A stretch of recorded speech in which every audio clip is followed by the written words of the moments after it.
Welcome to the Slop Temple. We pray this video helps. In this video, I will explain how to make French onion soup at home. First, thinly slice about 3 to 4 large yellow onions. Cook them slowly in a large pot with 2 tablespoons of butter or olive oil over medium-low heat. Stir frequently for 45 to 60 minutes until they achieve a rich, deep golden brown color. This slow caramelization is the secret to the soup's incredible depth of flavor. Once your onions are beautifully caramelized, it's time to build the broth. Deglaze the pot with 1/4 cup of dry white wine or sherry, scraping up any brown bits from the bottom. Then, pour in 6 to 8 cups of good quality beef broth and add a bay leaf.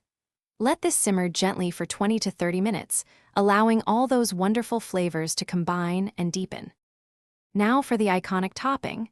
Slice a baguette into 1-inch thick pieces and toast them lightly until golden. Grate about 4 to 6 ounces of Gruyere or Swiss cheese. Ladle the hot soup into oven-safe bowls. Float a piece or two of the toasted baguette on top of each serving, then generously cover the bread with the grated cheese. This creates that irresistible cheesy crust.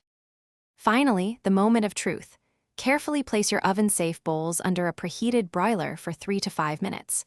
Watch them closely to ensure the cheese melts, bubbles, and turns a beautiful golden brown without burning. Once perfectly gratinated, remove the bowls from the oven. Serve your homemade French onion soup immediately, reminding everyone that the bowls will be very hot. Enjoy. Thanks for watching. Consider subscribing if we helped you.